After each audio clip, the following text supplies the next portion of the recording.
Briefly, I'm Dr. Isaac.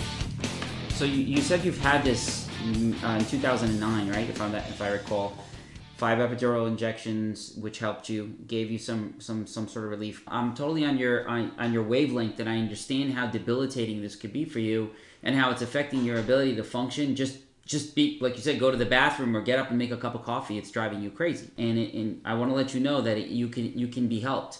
Not only can you be helped, you can actually cure this thing on your own. The first and foremost thing that you told me, your MRI showed that there's a lack of that curvature in your lumbar spine.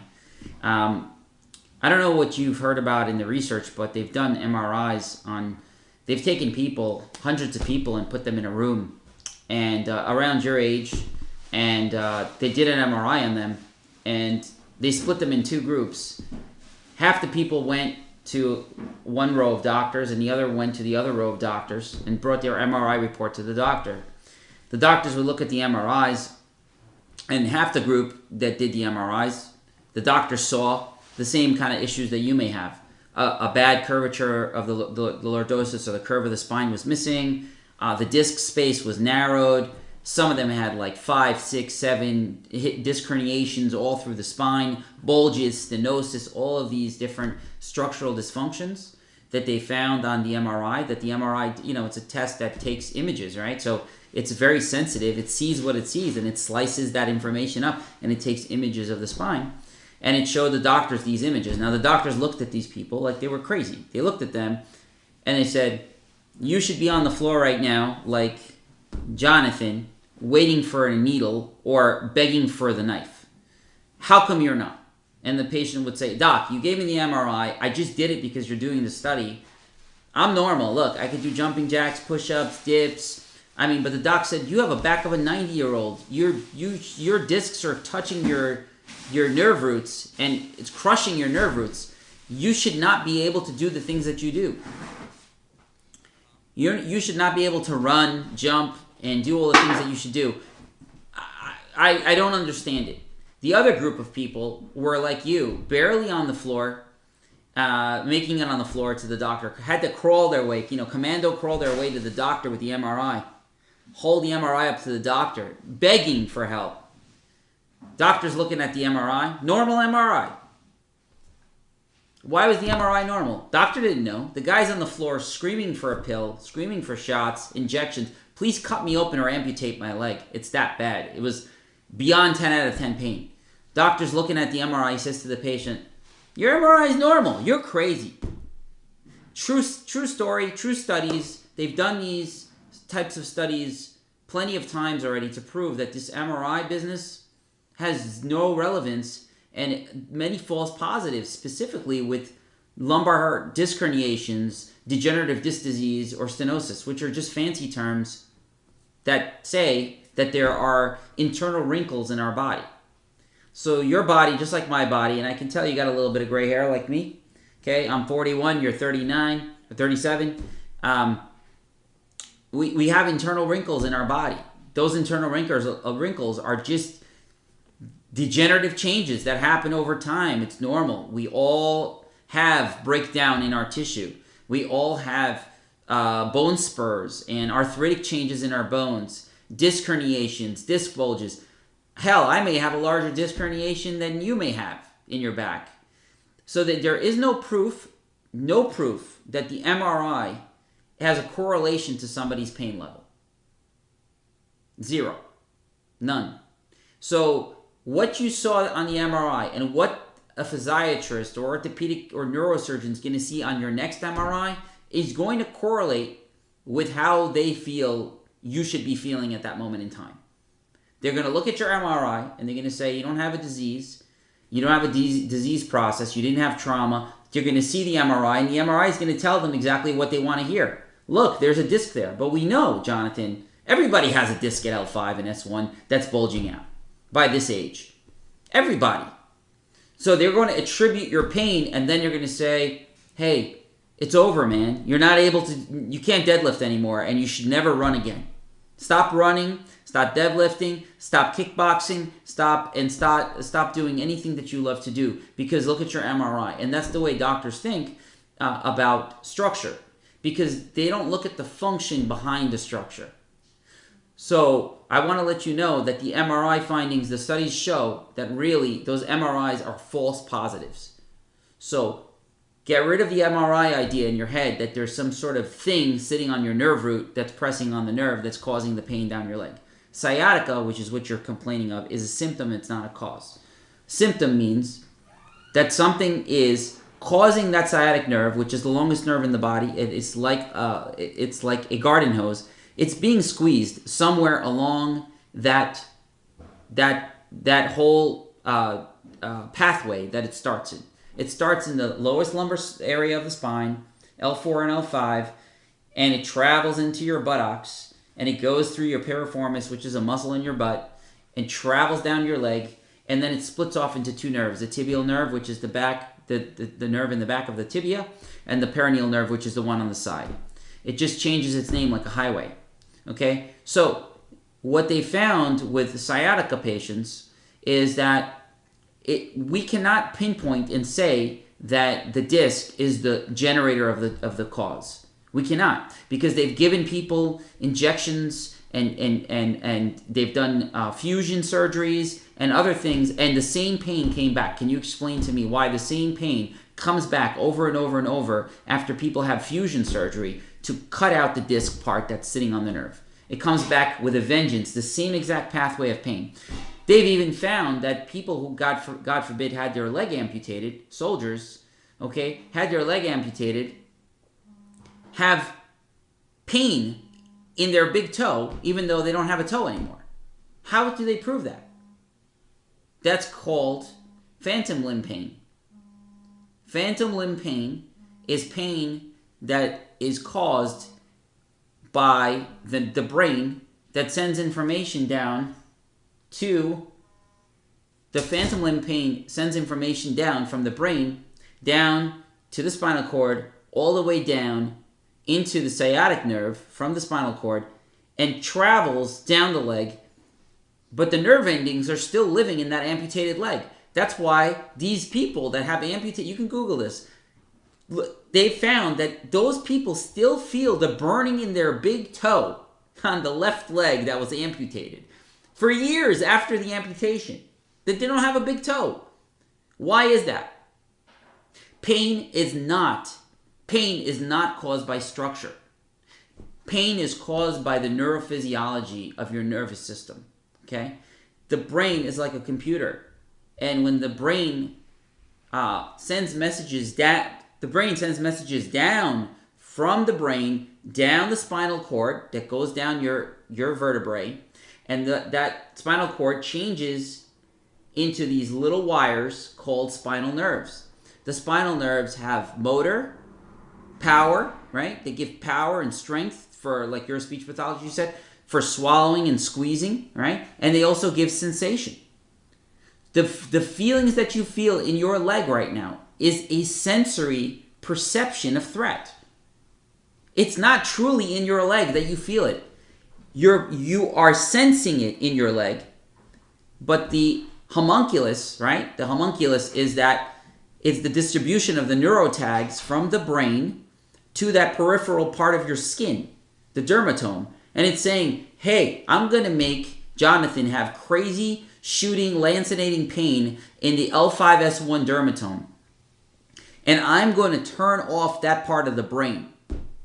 The brain is so smart that it senses threat. And it says, I'm going to make Jonathan's life miserable if he decides to use that leg. I'm not going to let him use the leg. If he decides to use the leg, I'm going to make him hurt. Because I'm his brain and I'm going to protect him no matter what it takes. Okay, so the pain that you feel is a low threshold to threat. You have a very low threshold to pain. Explain this to me. Take somebody who was in war, okay? They got shot in their leg. They keep running. They don't even know they got shot. They're still fighting. They're bleeding. Or they have a knife, even better. They have a knife that's stuck in their thigh in a bar fight, okay? They don't even know they got stabbed in the leg. They're fighting. They're bleeding to death. They finish the bar fight. They leave the bar fight. They don't even know it happened. They walk out. Their friend goes, "Oh my God, there's a big knife stuck in your leg, a steak knife." The guy goes, "What? What?" He looks down and he sees the knife. Guess what? All of a sudden, the brain goes, "Pain, send lots of pain to that area." Let him know that there's threat, there's danger. A shark bit the guy, all right? How do you explain that? Basically, the bottom line is when you're aware of the level of threat, it becomes worse and the pain becomes worse. And then it's a cyclical situation where you are afraid to load that side of your body. And what we're doing here right now is I'm explaining to you that your brain is protecting that part of your body, and we're going to undo that. Now, it sounds strange and it sounds impossible, but guess what? We're going to make it happen tonight. You are going to figure out a way to find a way to reduce the threat in your leg by rebooting that brain and telling your nervous system that it's okay to load that side of your body. No drugs, no pills, just mechanical treatment. So here's the thing. How do I know that this is going to help? It's going to help because the brain is neuroplastic. The nervous system is neuroplastic. We can change our perception of threat by loading that part of our body. There's a lot of different mechanoreceptors in your skin. And when you squish the skin, remember you said you were rolling on it? When you squish the skin by stretching in certain positions, you're able to deform the mechanoreceptors that give the information underneath the skin back up to the brain, and that information comes back down as normal. So that's why a massage feels so good when you get a massage. That's why you feel so good when you do that hang that you do with that 160 pounds or whatever. That feels so nice to you, because what is that doing? That's not decompressing your disc. Do you know how much weight it would take to decompress a disc in the spine? You would need 3 horses to pull you apart to decompress your disc. All you're doing is stretching your skin when you do that hang. But right now, it's very threatening to you. The alarm in the brain is it's like a virus of a computer. It's sending bad messages down to that area. So it's afraid to load it. That's why you feel better in this position. So I'm going to tell you a quick story, and then we're going to get to treat this, okay? And you're going to treat this. So here's my story, okay? It's a true story. Pain is a good thing, man. It's protecting you, right? But when it lasts for too long, it needs to be changed, right? We need to do something about that perception. So when I was like 13 or whatever, my brother and I were home. We grew up in Queens, in New York City. My brother and I were home. I think my brother was like 11. I was like 13. My folks went out to eat. It was like Saturday night. It was, I think, summertime, around July or something like that. Whatever. They left the window open downstairs in our house. And we heard some noises, we thought it was just the wind or whatever. And then we realized somebody was in our house. We freaked out. I grabbed the baseball bat. I had one of those old wooden Louisville sluggers back in the day. I used to play like in a team. I grabbed the bat. My brother started to cry. I told him to shut up. And I told him to back off. And I'm going to go beat whoever it is up. And I grabbed the bat and I'm going down the stairs really slowly. And of course I never went downstairs. I was just BSing. I was acting like I was tough. But I was scared out of my mind. My brother was scared out of his mind. And he was just whimpering. And then I said, let's lock our room door. So we locked our room door and we kind of sat there with the bat. And what we heard rumbling downstairs, things being thrown around and a lot of noise and things like that. We freaked out. We didn't know what to do. By the time we came out of the room, whoever they were had taken off really quick. They left the window and the door open. They stole my new leather jacket. They stole my brother's new leather jacket we had just bought, and some sort of one of those Sega Master Systems Nintendo sets, from back in the day. It was definitely a petty thief from the neighborhood. Some kid that came over our house and stole, stuff that he wanted that he saw in our house. Anyway, long story short, the cops came over. Cops came over. My parents were informed right away. They called the cops. Me and my brother are like freaking out. My brother's crying and upset. So the cops say, listen, guys, this criminal is out. Whoever it was a petty thief. Don't worry about it. He's not coming back, or she's not coming back. They took your leather jackets, whatever. Just let it go.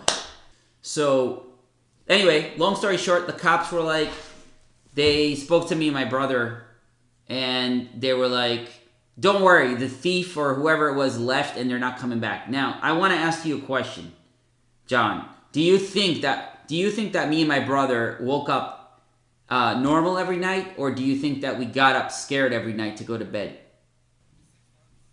Yes, 6 months, exactly. For 6 months, I'd wake up in a cold sweat at the same time every night, and I don't know why. My brother would do the same. We slept in the same room. He had the bed right across from me, and we were just at the same time, kind of pop up. He would pop up, and it would be like, what? And we're like, just go back. And it was the weirdest thing. And, like, nothing came of it. And then we kind of forgot about it. Your brain is like the cop station. The cops send out a patrol car around your body all day long, looking for injury, looking for damage, looking for problems. And when the cops send it out to the house, they basically found that there was nothing wrong. But guess what? My brother and I were scared out of our mind to sleep in that house. Okay? Nothing happened to us. Why were we so scared? Your brain does the same thing. The pain that you feel right now is really a bad virus, like in a computer, that is playing over and over and over like a bad alarm that doesn't want to shut down. And no matter what you do, your brain says, I will not allow you to use the right leg. If you do, I will cause pain. Because a long, long time ago, Jonathan, in 2009, you had this. And I'm going to make you feel it like you had it before. Because I am a nervous system, and I remember things, and I store this in my computer. Does that make sense?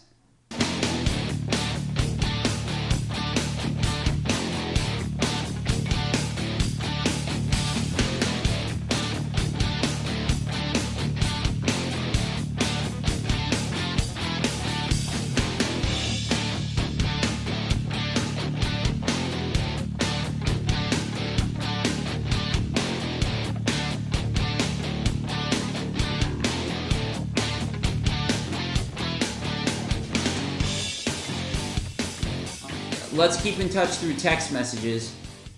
I think by tomorrow morning you're going to feel a ton better. Yeah, I already see an improvement just the way you responded to the treatment. You need to avoid anything that creates a red light. Meaning if you sit on a low couch and you're getting the shooting pain down the leg, do not bend down and tie your shoes. Bring your shoes to you. Bring your foot to you. All right. Do not try to sleep on the involved side. The uninvolved side. So laying on the. Say again. Yeah, exactly the way I showed you how to lay down. That's how you're going to sleep, on the left side, rotating to the right. When you're sitting in your chair at work, try to twist to the right. So sitting in your chair at work, practicing the twist to the right. Even twist your body and work on your right, like using your computer to the right. Loading up that side constantly. And do you remember the exercise that we did where I had you push, push, push? Do you remember the one I said push out with the towel, with the rope? That one. Keep doing that exercise every time before you get up in the morning and before you go to bed at night. Do not do anything else. Do not do any extensions. Do not do anything else. You do them, you're going to get a red light. So just do the twisting to my right and do that routine that we did. To the hips, yes. And sleep with a body donut. Avoid soft couches. Avoid soft couches. Sit on a firm chair and put a roll up behind your back like that Bounty. Make sure you straighten up the back of your car. So you put up a rolled up towel behind that thing. Okay. Um, I can drive right now. well, I would take I would definitely take some Advil, some extra strength, 800 milligrams. Okay. I don't know. Let's see how you feel in the morning. Text me in the morning. I have a feeling you're going to be a ton better.